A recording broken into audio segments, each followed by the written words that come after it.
You're listening to the Hour of the Time. I'm William Cooper. Folks, tonight I'm going to embark on a course from which there is no return. It is important that you learn the information that I'm going to begin to impart to you tonight. And yes, it is a part of the mind control series. It's also a part of the history of the Illuminati in this nation. And it will explain an awful lot of things to you that have never been explainable before. It's going to explain to you the link between the lodges of the Illuminati, the intelligence community, and the underworld. It is extremely dangerous what I'm embarking upon, simply because so many people who have attempted to reveal this history previously have been killed in the process of doing it. I have no fear, and I will finish what I start, or someone will, because it needs to be done. Tonight I begin to narrate to you a special report of the Executive Intelligence Review entitled The Ugly Truth About the ADL. Now, I want you to understand something. I am not talking about Jews. I am talking about a branch of the Illuminati, the control structure that is bringing one world government into fruition, destroying the sovereignty of nations, and many, many other things. As you will see, ladies and gentlemen, the ADL does not represent the Jewish people, but instead is using them and is manipulating them so that they innocently, as many of you have done throughout your life innocently, are helping to bring about the destruction of the sovereignty of individual nations, the destruction of individual creator-endowed, constitutionally guaranteed rights, and the formation of a one-world, totalitarian, socialist government. I want it clearly understood that the Hour of the Time has stated on many, many occasions that we oppose racism of any kind, in any form, by anyone. What you're going to discover is that the ADL, while calling many, many people anti-Semitic, are themselves one of the greatest racist groups that has ever existed upon the face of this earth.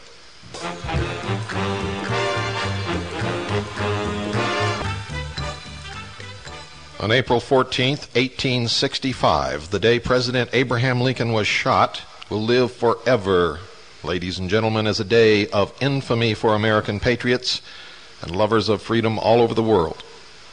But for the leadership of the Scottish Rite of Freemasonry and the Order of B'nai B'rith and its 20th century secret police arm, the Anti-Defamation League, April 14th, 1865, is a day that will be long remembered for a very different reason.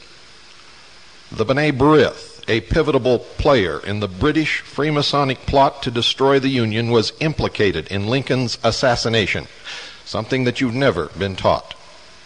That fact does not square very well with its long cultivated but totally unwarranted reputation as a Jewish social service organization and a champion of civil rights. For that reason, B'nai B'rith and the ADL have gone to great lengths, ladies and gentlemen, to bury that history and much, much more. Simon Wolf, 1835 to 1923, was the Washington, D.C. lawyer for the Order of B'nai B'rith during the entire period of the United States Civil War. He would later head the International Order of B'nai B'rith for many years.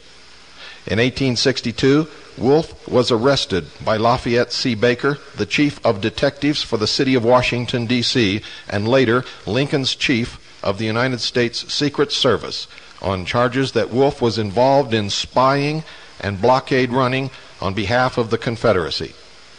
Baker arrested Wolf, who was the attorney representing a number of Jews accused of spying for the South, on the grounds that he was part of a conspiratorial organization working on behalf of the secessionist cause behind the lines in the nation's capital.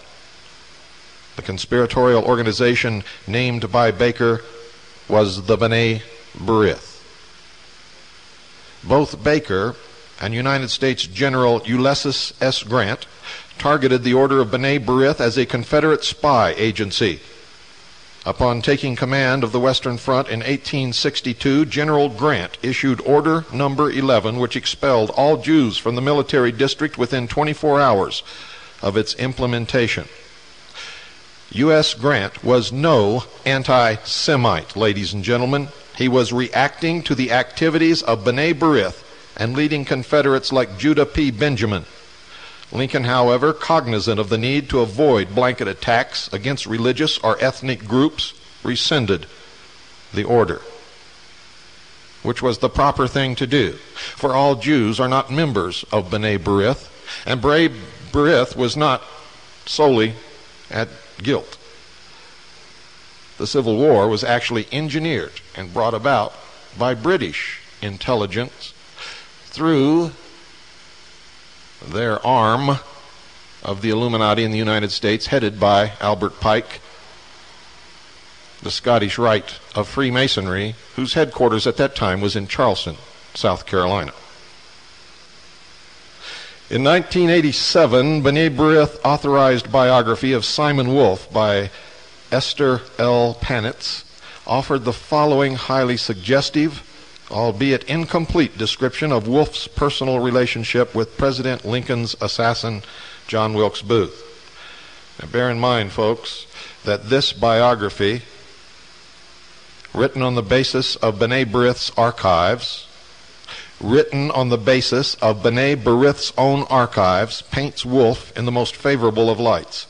The mere fact that the author had to include Wolf's links to Booth and Wolf's earlier arrest as an alleged Confederate spy and blockade runner implies that the actual story is far uglier. I quote from the history of the B'nai B'rith. Wolf's concern for culture first expressed itself in the formation of a private club devoted to the arts and humanities and frequented by young men avid for learning. Were pride and ambition his only motives in seeking the intellectual life? Clearly, Wolf hoped that if he and his friends would devote themselves to the pursuit of learning, they would deflect the prejudicial statements of their Christian neighbors. Wolf was upset that terms such as money changers, cotton traders, and clothes dealers had become words of reproach. Locally, the group's theatrical productions received a good press. Wolf, who would often play the ghost in Hamlet or Shylock in The Merchant of Venice, bore an uncanny resemblance to John Wilkes Booth, Lincoln's assassin. Earlier in Cleveland, Booth had joined Wolf and Piazzotto in dramatic performances. Years afterward, Wolf remembered that he had met Booth once again at the Willard Hotel on the morning of the day Lincoln was shot. There at the bar, Booth explained that Senator John P. Hale's daughter had just rejected his marriage proposal. Wolf attributed Lincoln's murder to this personal tragedy in Booth's own life. Wolf also recalled that once he sat for a picture entitled, quote, "The Assassination of President Lincoln," end quote. In his own book, ladies and gentlemen, entitled Presidents I Have Known, Wolf says that he and his longtime acquaintance John Wilkes Booth did some drinking together at the Willard Hotel on the day Booth shot Lincoln.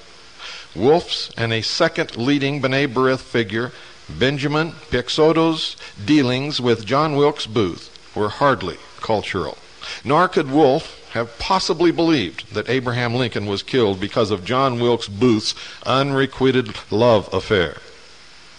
Even John Hinckley, the would-be assassin of President Ronald Reagan, was declared insane when he tried to peddle the line that he had tried to kill Ronald Reagan due to an unfulfilled fantasy love affair with actress Jodie Foster.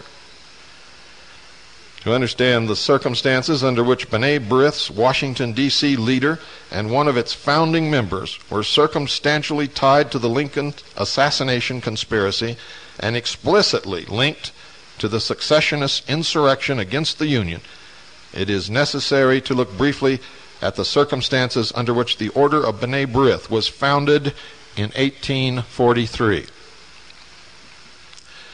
Following the American Revolution, the British monarchy and its East India Company colonist apparatus never for a moment abandoned their commitment to reconquer the lost colonies in North America.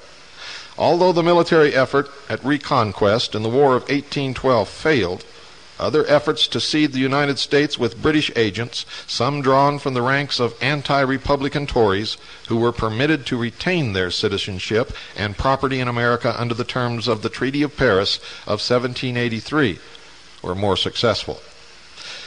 In 1801, the Tory faction of United States Freemasonry, the grouping of Freemasons who had sided with England during the American Revolution, opened up shop as the Grand Council of the Princes of Jerusalem, of the Mother Supreme Council, of the Knights Commander, of the House of the Temple of Solomon, of the 33rd degree, of the ancient and accepted order of the Scottish Rite of Freemasonry in the United States. This United States-based British Freemasonic Lodge was chartered in Charleston, South Carolina. The members of this British-led secret society would direct the Confederate secessionist insurrection a half-century later, and other Scottish Rite members would be among the founders of the B'nai B'rith. They, too, would be leading Confederates.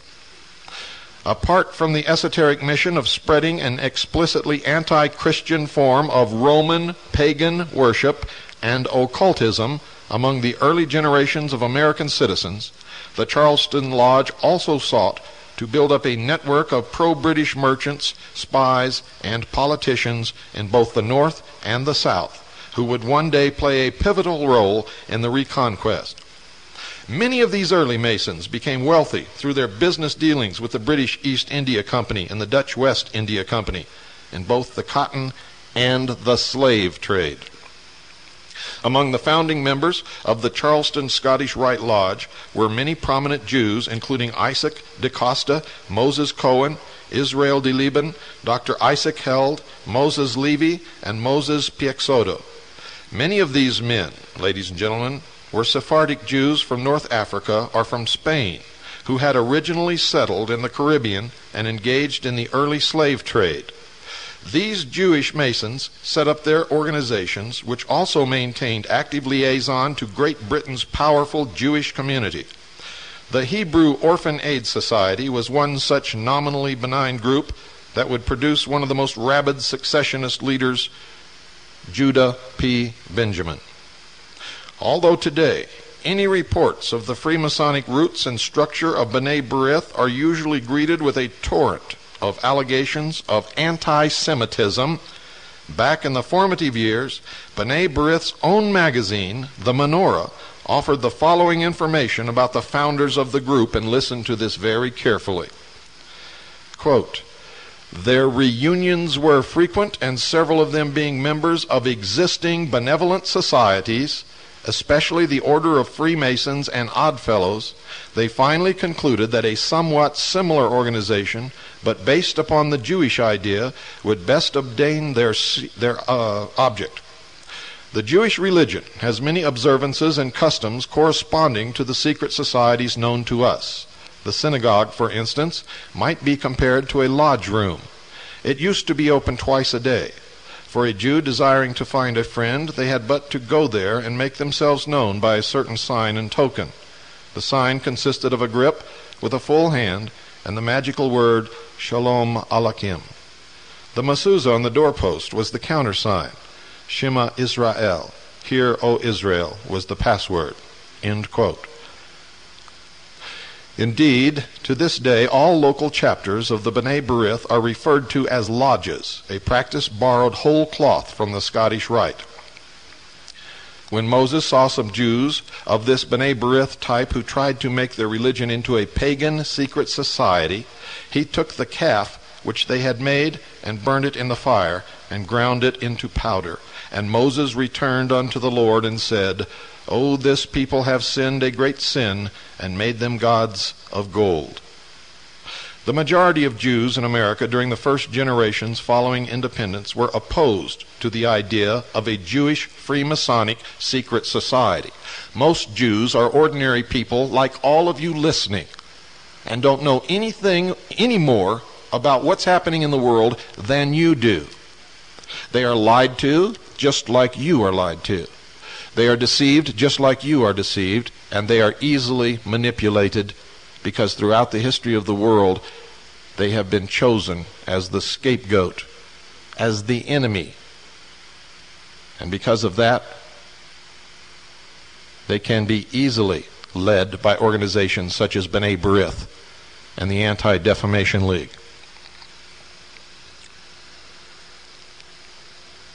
Israel Joseph Benjamin, a noted European Jew, in his memoirs 3 Years in America, 1859 to 62, wrote of the B'nai B'rith that, quote, "This is a secret society like the Freemasons with passwords and the like, and was quite a new phenomenon for me. Still, I think the existence of such a society not at all necessary," end quote. He was right, ladies and gentlemen. The secret agenda of the B'nai B'rith, like that of the southern jurisdiction of the Scottish Rite, was to destroy the Union and pave the way for reconquest. The ultimate goal, one world totalitarian socialist government. You see, B'nai B'rith is not the synagogue. B'nai B'rith is not Jews. B'nai B'rith is not Judaism. B'nai B'rith is just another organ under a different name of the ages-old Illuminati, who practice the ancient mystery religion of Babylon in secret. They call themselves the Great White Brotherhood, the Brotherhood of Man, the Illumined Ones. And if you've listened to our series on Mystery Babylon, you know the rest. Two leading B'nai B'rith allied figures would serve as exemplars of the strategy for permanently dividing the Union. One was Judah P. Benjamin and the other August Belmont. Benjamin, who lived from 1811 to 1884, was born in the British West Indies to Sephardic Jewish parents who moved to Charleston, South Carolina in 1827. He was inducted into the Charleston Hebrew Orphan Aid Society, one of the precursors of the B'nai B'rith. After attending Yale College in New Haven, Connecticut, he was forced to drop out under a cloud of scandal. Benjamin surfaced in New Orleans, where he quickly won the patronage of John Slidell. Slidell, a United States senator who would later play a pivotal role in the Confederacy, and sponsored the career of August Belmont, who married Slidell's daughter. With Slidell's assistance, Benjamin became a prominent attorney, even serving for a period of time in the United States Attorney for New Orleans. Benjamin gained notoriety for covering up the growing terrorist activities of the Scottish Rite-sponsored Knights of the Golden Circle, while serving as the local federal prosecutor. In 1852, Benjamin was elected United States Senator, a post he retained until the outbreak of the Civil War in 1861, when he resigned to serve the Confederacy. Benjamin was the first Confederate Attorney General. He later served as Secretary of War and Secretary of State, ultimately running the Confederate Secret Service on behalf of Confederate President Jefferson Davis. And as the Mossad does today, he used innocent Jews in the North who were opposed to the dissolution of the Union to furnish information to the intelligence arm of the Confederacy. Judah Benjamin escaped to England following the defeat of the Confederate secessionist plot. It was Benjamin's Confederate Secret Service which organized and supervised such figures in the assassination of Abraham Lincoln as John Wilkes Booth and his accomplice, John Surratt. Benjamin was charged with sedition for the Lincoln assassination, although he was never brought to trial due to his protectus status in England. With the help of a leading Rothschild political asset in England, Baron Pollock, Benjamin continued his legal career in London. He never abandoned his commitment to subvert and destroy the American Republic. However, as a wealthy lawyer for the British merchant oligarchs, Judah Benjamin collaborated with other exiled Confederate and Masonic strategists in England, such as James D. Bullock and Robert Toombs. Benjamin's continuing preoccupation with defeating Reconstruction is indicated in letters he wrote back to the United States with complaints such as these. Quote, "I have always looked with the utmost dread and distrust on the experiment of emancipation so suddenly enforced on the South by the event of the war. God knows how it will all end," end quote. And then he went on to say, quote, "The South is kept crushed under Negro rule. I can never consent to go to New Orleans and break my heart witnessing the rule of Negroes and carpetbaggers. Nothing is so abhorrent to me as radicalism which seeks to elevate the populace into the governing class." End quote. And that indeed is the sympathy of all of those who call themselves illumined. You see, we are all nothing but cattle, stupid animals, and they are the only ones who have truly mature minds, and thus are the only ones with the right to rule. The Ku Klux Klan, none of you were ever taught this, but it's the truth.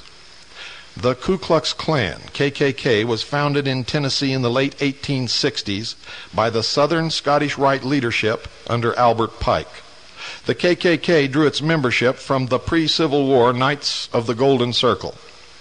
Judah P. Benjamin's early role in sponsoring and protecting both the Knights of the Golden Circle and the Ku Klux Klan offers a crucial insight into the B'nai B'rith. ADL's later role in fostering the revival of the KKK in the post-World War II period. We shall return to that sordid tale, ladies and gentlemen, later in this series of broadcasts. Another Rothschild and B'nai B'rith ally who enjoyed the political patronage of Arch-Confederate John Slidell, August Belmont, was Judah Benjamin's northern counterpart, a private secretary to the British House of Rothschild who arrived in New York City from London in 1837. Belmont rose to the chairmanship of the Democratic Party, a position he held for 20 years. Belmont was a leading advocate of free trade and states' rights, both cornerstones of the British Reconquest scheme. Prior to his emergence as a leading figure in the National Democratic Party, Belmont worked closely with the Charleston, South Carolina B'nai B'rith in fomenting radicalism among Americans' youth. The effort was in this case run directly by the Mother Lodge of the Scottish Rite in England, then under the command of Britain's Prime Minister, Lord Palmerston. At Belmont's behest, Charleston's B'nai B'rith leader, Edwin de Leon, wrote a pamphlet in the early 1850s entitled The Position and Duties of Young American. De Leon, whose family were slave traders, B'nai B'rith founders, and later leading Confederates, peddled free trade and openly advocated a strong Anglo-American alliance. While by today's standards the appeal for a strong Anglo-American alliance may seem palatable to some, back in the middle of the 19th century, this was borderline treason. Ladies and gentlemen, the phone is ringing off the wall as the fanatics try to get through to deny this. It is the truth. The original research was done by the Executive Intelligence Review. CAGI has duplicated the research down to the T to make sure that this material is true. And it is absolutely 100% legitimate and historical truth from beginning to end. And that's why the ADL and B'nai B'rith has never sued the Executive Intelligence Review over this report. Belmont's Young America members were among the draft rioters and radical abolitionists who disrupted Lincoln's Union war mobilization to the benefit of the Confederacy and England. During the early phase of the Civil War, England tried repeatedly to intervene into the conflict with ceasefire plans that would have ensured the permanent dissolution of the Union. During the Civil War itself, while the majority of American Jews sided with the North, make sure you understand this, folks, so you know that this is not a racist or anti-Semitic program or report. The majority of American Jews sided with the North and fought valiantly to preserve the Union. The B'nai B'rith was predominantly pro-Confederate. Even in New York City, the lodges preached secession. The Baltimore Hebrew congregation, founded by Dutch Jews who made their money in the slave trade, heard sermons by Rabbi Morris Raphael and the following. And he said this, quote, "Who can blame our brethren of the South for their being inclined to succeed from a society under whose government their ends cannot be attained, and whose union is kept together by heavy iron ties of violence and arbitrary force? Who can blame our brethren of the South for succeeding from a society whose government cannot and will not protect property rights and privileges of a great portion of the Union?" End quote. Following the Civil War and the assassination of President Lincoln, many of the Jewish slave and cotton traders from the South, typified by the Lehman Brothers, moved to New York City and became prominent in Wall Street banking and stock brokerages. With the defeat of President Lincoln's Reconstruction program following his assassination, President Andrew Johnson pardoned the Scottish Rite insurrectionists. Now listen to this closely. President Andrew Johnson pardoned the Scottish Rite insurrectionists, including General Albert Pike, and accepted a rank of 32nd degree in the Southern Jurisdiction Freemasons. That was his reward. Suspected Lincoln assassination plotter Simon Wolfe was also absolved of any criminal culpability for his wartime activities. Only non-Freemasons and non-B'nai B'rith were prosecuted for the crimes they committed during the Civil War. The legacy of British Freemasonic treachery against the Union survived intact, including the B'nai B'rith. Although the slave trade nominally was banned in the United States as a result of Lincoln's Emancipation Proclamation, a new form of slavery had already been launched by the British East India Company and its Scottish Rite directors, including the same Lord Palmerston who had played so pivotal a role in the secessionist insurrection. Keep dialing, you blithering idiots. I hope your fingers start bleeding. I'm not going to answer the phone until the program is over. This is really funny, folks. This is going to be done. I'm tired of the lies. I'm tired of the deception and the manipulation of all of you people out there. I'm tired of you peddling off fantasy for truth. I'm tired of our children growing up never knowing what the reality of the world is and never having a chance for the future because of it. I'm tired of seeing blacks manipulated. I'm tired of seeing whites manipulated. I'm tired of seeing Jews manipulated. I'm tired of seeing American Indians manipulated. I'm sick to death of it, and there's not a damn thing that you can say or do that will stop this broadcast or the ones to follow. And you better get that through your stupid thick heads. ADL is up to their neck in it. They stink from it. The new form of slavery was drugs, opium. Henry Carey, one of the architects of Abraham Lincoln's Reconstruction program and a leading proponent of the American system of political economy, warned about Britain's opium war against China and India in his 1853 book, The Slave Trade, Domestic and Foreign. Get the book and read it. He described the trade in, quote, that pernicious drug opium, end quote, as, quote, one of perfect free trade, end quote. Defeated in the secessionist insurrectionist plot, Britain and its fifth column of agents in both the North and the South would eventually regroup around a strategy for running an opium war against the United States. As the reader will learn in later chapters, the B'nai B'rith and its Anti-Defamation League's secret lodge played a central role in the drugging of America. Let's fast forward to 1992, folks, in the nation's capital, where B'nai B'rith lawyer Simon Wolfe conspired on behalf of the southern slave trade. The streets in many parts of town are dominated now by drug traffickers whose deadly poison has inflicted both a subculture of addiction and violence and a spread of AIDS among the predominantly black population. Community-based efforts led by the Nation of Islam have begun to roll back that new subculture of slavery and despair, restoring safety and dignity to some of the most desperately poor neighborhoods in the United States. And as soon as they began to be successful, they came under attack by the ADL. True to its history, the B'nai B'rith ADL intercedes to turn back the clock to the days of slavery. For drug addiction is a form of euphemistic slavery, and those who are addicted are subject to the whims of those who have enslaved them. They can even control the which way society goes, ladies and gentlemen.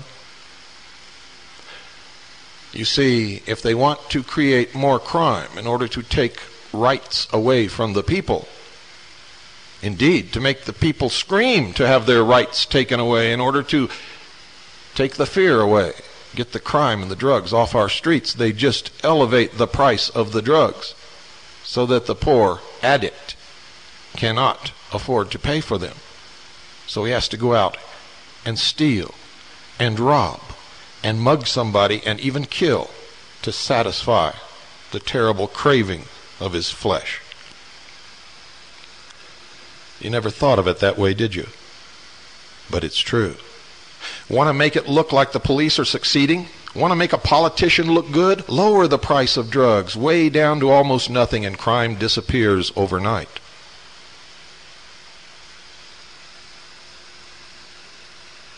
One of these days you'll begin to understand how we've all been enslaved for most of our lives. All of us.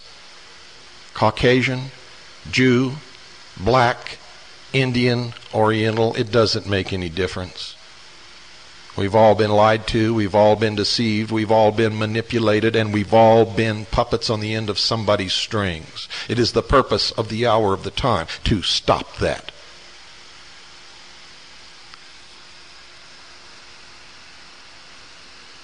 I'm not so foolish as to think we're going to be successful and stop it all. But we may be able to stop most of it. And we may be able to hang those that are responsible by their neck from a lamppost until they're dead once they've been legally apprehended and tried by a jury of their peers. Once the truth is known.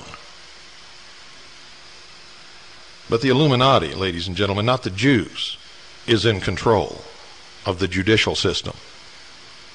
The Illuminati, Freemasons, sit on the benches of every court in this nation. First, ladies and gentlemen, when this happened, the ADL set off a massive wave of anger and resentment in the African American community when in June 1992 it published The Anti-Semitism of Black Demagogues and Extremists. The widely circulated ADL report is a frontal attack on the Nation of Islam's and its leader, Minister Louis Farrakhan. It openly threatens retribution against any elected officials or political activists who associate with or publicly commend the Nation of Islam. I've commended them many times on the Hour of the Time and will continue to do that. I condemn them for their racism, but I applaud them and admire them for what they have done for the black community. No one else has done so much to bring them up out of poverty and give them a sense of self-worth and bring their families together and where they stay together. No one else has taken the drugs off the streets like the Nation of Islam. In July 1992, a major uproar developed in Washington, D.C. when the ADL, ladies and gentlemen, the ADL, the Anti-Defamation League of B'nai B'rith, was caught red-handed in an ugly attempt to shut down any government contact with what has been the only effective effort to clean up drug and crime-infested areas in the nation's capital. The Nation of Islam's now famous dope busters. If you've investigated what happened in Waco, Texas, ladies and gentlemen, you always run up against the ADL and B'nai B'rith. They instigated it. They brought it into being. They promoted it. They pressed it. And they are the ones who released the lies to the press around the country that kept the American people in the dark. When Washington, D.C. Mayor Sharon Pratt Kelly issued an official proclamation honoring Nation of Islam leader Dr. Abdul Alim Muhammad for his leadership in the Dope Busters campaign and for his groundbreaking work in treating AIDS patients with Imuvirin, an African-developed anti-AIDS drug, the ADL went absolutely insane. They had ignored these people until they began to take the drugs off the streets. Make sure you understand that. Kelly was repeatedly hit with ADL organized delegations demanding that the proclamation be rescinded lest she too be identified as an anti-Semite. And this is how they blackmail leaders and police chiefs and mayors and military officers into doing their bidding for fear of being labeled anti-Semitic.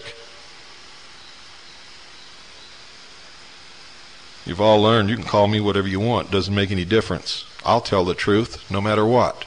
Always. Always. When she refused, the ADL engaged in a national barrage of media attacks against the Nation of Islam.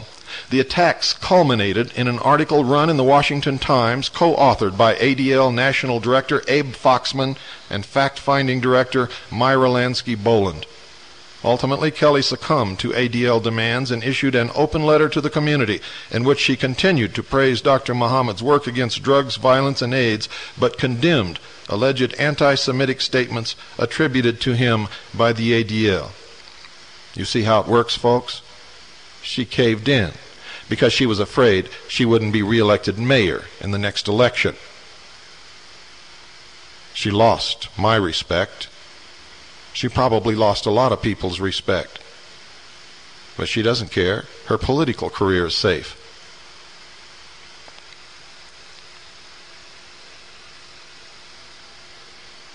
What was really at the heart of the Washington Times article, which was otherwise a potpourri of outrageous and unsubstantiated charges against the Nation of Islam, was a demand that Congress defeat the major appropriations bill for the Department of Housing and Urban Development over the question of whether HUD rules should permit a HUD contractor to hire the dope busters to provide security for a federally subsidized housing project in Los Angeles. The ADL was particularly upset about the national attention the successful dope busters drug eradication program was getting.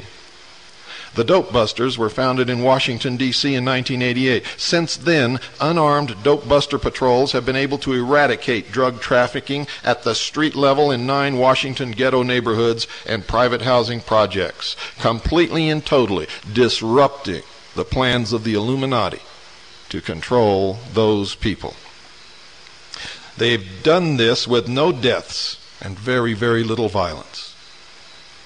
Exemplary of the success of the program is the Mayfair Mansions housing complex in northeast Washington. Mayfair Mansions went from an ugly, unsafe, open-air drug market in 1988 to being a handsomely restored, safe, vibrant community as a result of dope buster patrols. When HUD Secretary Jack Kemp visited Mayfair Mansions earlier this year, he admitted that the Nation of Islam's dope busters deserved the credit and indicated that he was open to granting the patrol's federal government contracts. Actually, it wasn't this year. Ladies and gentlemen, it was in 1992.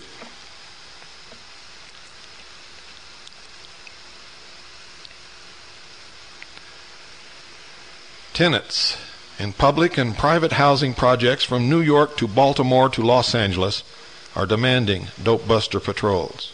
In most cases, the idea has the support of local police and government agencies who have failed to find any other effective way to curtail the intensifying pattern of drug trafficking and violence. In almost every case, the ADL has attempted to block the tenant's choice of security force. The tenant leaders who refuse to back down have been subjected to threats, harassments, break-ins, and other forms of intimidation. This time, however, the ADL may have committed a fatal error in launching such an open and vicious attack on the Nation of Islam. Dr. Abdul Alim Mohammed is not only a leader of the Nation of Islam, he's one of the most respected community leaders in the Washington area, and his pioneering work against AIDS is gaining him international recognition. The black and Hispanic communities in the United States are disproportionately infected by the deadly virus, but have had almost no access to the accepted treatment, which consists of the prohibitively expensive and highly toxic AZT, DDI, or DDC, and as we've revealed on this program, those drugs may really be the cause of death of AIDS patients. Dr. Mohammed and New York City physician Dr. Barbara Justice have reported dramatic success in treating more than 600 patients who are HIV positive with immunovirin, the drug they brought back from Kenya. The pair is also credited with bringing vital information concerning this new treatment modality to both the general public and the medical profession, taking the point in a courageous effort to avert what would otherwise be the worst Holocaust to hit the human race. Similarly, the ADL's charges against the dope busters carry little credibility and leave the ADL completely exposed as nothing more than a protection racket for the drug cartel. And that, ladies and gentlemen, is the truth. The dope busters enjoy the intense support of the communities they serve and have an unprecedented record of success. Wherever they go, the dope busters convey an unmistakable message of hope and inspiration to the community that the war on drugs can be won. Interviews with the residents of the communities served by the dope busters make clear that they believe that it is that message and nothing else that has made the Nation of Islam and the dope busters a target of ADL attack. In a community where the twin plagues of drug addiction and AIDS are the most visible vestiges of slavery, the ADL has shown that despite the passage of time, its true loyalties lie with the slave masters. Now, in 1985, the ADL proudly gave its Torch of Liberty Award to Las Vegas businessman Morris Barney Dalitz. You don't know who that is, do you? The awards ceremony, a strictly black tie affair, was given front-page attention in the League's monthly bulletin, which praised Dalitz as a great philanthropist who had donated generously to the ADL over the years. Dalitz's generosity was motivated by a lot more than an impulse to help out a favorite charity. As one of the most important figures in organized crime over a period of 60 years, and as a lifetime right-hand man to organized crime's 20th century chairman of the board, Meyer Lansky, Mo Dalitz was well aware of the fact that the Anti-Defamation League was from its founding a powerful secret arm of the Illuminati, the go-between between the National Crime Syndicate and the respectable arms of the secret organization that is out to control the world. Without the ADL's undaunted public relations work on behalf of organized crime, the United States would have never been flooded with illegal drugs, and gangsters like Dalitz and Lansky would have long ago been carted off to the penitentiary. Dalitz was one of the kingpins of the Prohibition-era bootlegging business, and he, along with 3 other gangsters, Morris Kleinman, Sam Tucker, and Louis Rothkopf, ran the Cleveland underworld. Their self-described, quote, Jewish Navy, end quote, smuggled rot-gut whiskey across the Great Lakes from Canada into the Midwest United States. Now, don't get all carried away by the term Jewish Navy, because the Irish gangsters called themselves the Irish whatever they were called. It's human nature. On the Canadian side of the lakes, the booze was manufactured by the Bronfman gang, led by Sam and Abe Bronfman. second-generation Romanian immigrants whose father had been brought over to Canada by the B'nai B'rith Allied Baron de Hirsch Fund and had set up a string of whorehouses. Sam and Abe used their pure drug company, which was established with the help of the Hudson's Bay Company, to manufacture illegal whiskey during the Canadian Prohibition, which was 1915 to 1919. When Canada legalized booze after learning their lesson, and the United States instituted its ban a year later, not having learned anything, they were all ready to become the major suppliers to the gangsters south of the border. United States government documents, these are government documents from the Prohibition era, claim that over 34,000 Americans died of alcohol poisoning drinking the Bronfman brew. Not from drinking alcohol, folks, but from drinking this specific brew. It was poison. Today, Sam Bronfman's son Edgar is a national commissioner of the ADL and the head of its powerful New York appeal. And we'll pick his trail up later, for he's dirty too. Following Prohibition, Mo Dalitz became the undisputed crime boss of Cleveland, expanding his criminal operations, gambling, labor, racketeering, money laundering, tax evasion from Hollywood and Las Vegas to Miami. One of his Miami investments, a night spot called the Frolic Club, was a joint venture with Meyer Lansky. When Lansky moved into Cuba to open his first offshore gambling, narcotics, and money laundering haven, Dalitz was brought in as a privileged partner. When Lansky and the other directors of the National Crime Syndicate decided that his longtime partner, Benjamin Bugsy Siegel, had become a liability and had to be assassinated, it was Dalitz who assumed the lion's share of Siegel's Las Vegas casino interests. Interests he still holds, ladies and gentlemen, today. Lansky and Siegel had formed the original Murder Incorporated, otherwise known as the Meyer and Bugsy Gang, to enforce the creation of a national crime syndicate overseeing the Prohibition-era illegal liquor and narcotics traffic. From the very outset, Dalitz had been a member of the National Commission of the Crime Syndicate. Up until Lansky's death in 1983, Dalitz was a regular visitor to the crime boss's Miami Beach condo and was widely presumed by law enforcement officials to be one of the primary heirs to Lansky's crime empire. Now, just 2 years after Lansky's death, Dalitz was publicly surfaced as an ADL philanthropist. It was a sign of the times. By the beginning of the 1980s, decade of greed, drug money, narco dollars had already replaced petrodollars as the primary source of liquidity to fuel the stock market and real estate speculative bubbles facilitated by the Carter and Reagan administration's deregulation of the banking, savings and loan, and brokerage industries. As the power of drug money grew, so too did the political and financial clout of the ADL.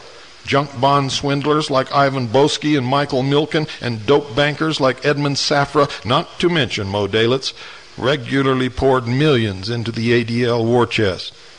In return for this largesse, the ADL publicly branded anyone who challenged the clout of organized crime as a dyed-in-the-wool anti-Semite.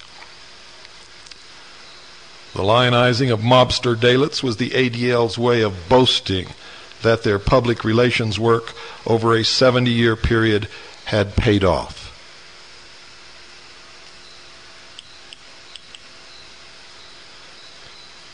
But things were not always so easy.